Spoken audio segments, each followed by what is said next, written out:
آج جو قرارداد پاس ہوئی ہے اس کی حمایت کرتا ہوں، لیکن اس کے ساتھ ساتھ آپ نے رولنگ بھی دے دی ہے کہ یہ قرارداد فوراً جو ہے وہ سفیر تک پہنچائی جائے۔ یہ بہت اچھی بات ہے، اور ہمارے ہاؤس نے جو قرارداد پاس کی ہے وہ بھی یقیناً محترم جناب سراج الحق صاحب نے کہا ہے کہ سفیر کو نکال دیا جائے۔ میں یہ سمجھتا ہوں اور یہ مطالبہ کرتا ہوں حکومت وقت سے اور ہمارے جو یہاں بیٹھے ہوئے حکومتی سائٹ پر ہیں ان سے بھی اور آپ سے بھی، کہ مکمل طور پر فرانس کے ساتھ سفارتی تعلقات کو ختم کیا جائے۔ وہاں سے اپنے سفیروں کو بلایا جائے، یہاں سے ان کے سفیروں کو بھیج دیا جائے اور یہاں پر ان کے سفارت خانے کو بند کیا جائے اس وقت تک جب تک پوری امت مسلمہ سے فرانس معافی نہیں مانگتا۔ مجھ سے قبل میرے ساتھیوں نے اس پر اظہار خیال کیا ہے، لیکن میں سمجھتا ہوں کہ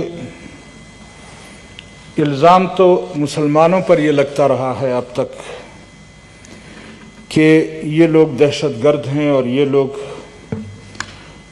دہشت گردی پھیلانا چاہتے ہیں، لیکن آج فرانس کے اس اقدام سے اور فرانس کے اس گفتگو سے اور خاص کر اس کے صدر نے جو باتیں کی ہیں اس سے تو یہ بات واضح ہو گئی ہے کہ دہشت گردی کے مرتکب جو ہیں وہ ممالک ہیں جو اس طرح کے اقدامات کرتے ہیں۔ مجھے یاد ہے کہ یورپ نے باقاعدہ ایک قانون پاس کیا ہے اور اپنے اس میں پاس کیا ہوا ہے کہ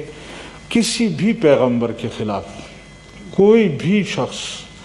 اس طرح کی بات کرے گا تو اس کی سزا موت ہوگی۔ کسی بھی پیغمبر کی توہین، یقیناً میرے محترم حضرت مولانا فیض محمد صاحب نے بھی ذکر کیا، ہمارے لیے تمام انبیاء 1,24,000 انبیاء برابر ہیں، اور کسی بھی پیغمبر کو نہ ماننا یا اس کی گستاخی کرنا ہمارے دین میں بہت بڑا جرم ہے اور ہم اس کو مسلمان تصور نہیں کرتے۔ لیکن اس طرح کی باتیں کرنا، یہ تو اس کا معنی یہ ہے کہ دنیا کے پرامن ماحول کو خراب کیا جا رہا ہے، اور اگر کوئی یہ سمجھتا ہے کہ اس طرح کی باتیں کر کے صرف مسلمانوں کے جذبات سے کھیلا جائے گا اور شاید مسلمان اس پر کوئی رد عمل نہیں دیں گے، میری معلومات کے بعد آج بھی ایک ملک میں فرانس کے سفارت خانے کو آگ لگا دی گئی ہے، اور اگر اس طرح کے واقعات پورے ملک میں یا اسلامی دنیا میں ہوتے ہیں تو پھر اس کا الزام مسلمانوں کو نہ دیا جائے۔ یہ وہ رد عمل ہے۔ جناب رسول اللہ صلی اللہ علیہ وسلم فرماتے ہیں، جب تک مجھ سے، اپنے جان سے، اپنے والدین سے، اپنی اولاد سے زیادہ محبت کسی کو نہ ہو وہ مسلمان نہیں ہو سکتا۔